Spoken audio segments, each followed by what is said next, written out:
Yesterday, I left off after really dropping a bomb on you, right? Basically, I said, you have to learn how to sell without selling, or without doing things that are annoying and lower your chances of making any sale at all. That's an important breakthrough. Selling without selling, or whatever you want to call it, non-selling.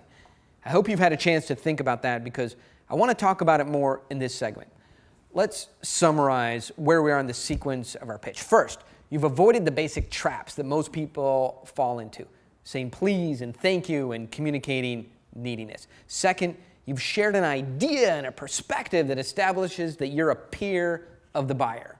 And third, you've made it clear that what you do is really hard and not just anybody can do it. Next, you need to describe your product or service without over-promoting it. This will take training and practice to get right, because it's really hard to prevent yourself from selling at every chance once you're in front of a buyer. I want to do it, sell. You want to do it, sell, sell, sell. But you have to hold back. There'll be a time to sort of release the hounds. But don't do it, not yet. Soon, you'll have your chance to talk about the things you love about your product. Those are the features and the benefits. But now, at this point in the arc of the pitch, the best thing you can do is describe what it is that you have in the most objective terms possible. Imagine for a moment a Wall Street Journal reporter that's describing your product to readers in a newspaper article. Journalists don't sell on your behalf. They explain things in the clearest, most straightforward terms possible. They describe things correctly and accurately. Doing it this way delivers a critical piece of information, important information, in an unemotional, rational, and really credible way. In fact, when you communicate information with emotion, people get confused. Yeah, I know what you're thinking. Emotion sells, and that's correct. It's true. But there's a time for emotion, for conviction, for passion, and for excitement. It's just not now, not yet. Hold off a little longer. Then you can really let loose the passion you have and the enthusiasm you have for the product. Let's talk about what you have to do at this stage. Getting back to my 6-minute pitch, the one that I gave on the mop. Did you notice how I described the mop? Space Mop 3000 is made of spinning Kevlar microspheres that are 200 times smaller than a single BB.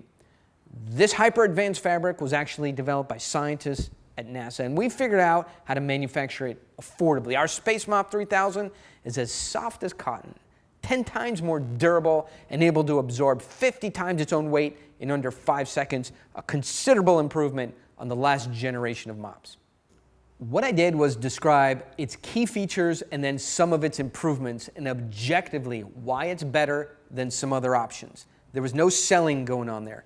I was objective and detached, as a journalist would be describing a car accident that might have happened anywhere on the corner of 4th and Main, like this.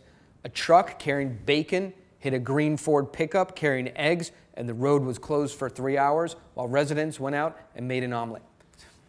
But by not selling, promoting, or being emotional or marketing, I'm gaining and storing up credibility. Like a video gamer storing up health points before a big battle segment if you play video games. But look, in a few minutes, I'm going to spend most of that gained credibility when I do start selling and promoting. That's the real secret, if there is one.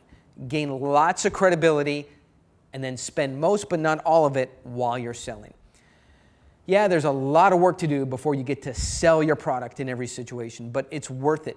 The payoff is in better conversion rates and higher gross sales. The next lesson in this course is on the way. It covers the one thing you've been wanting to do this whole time: sell your product. Get the order and make some money. We'll do that next.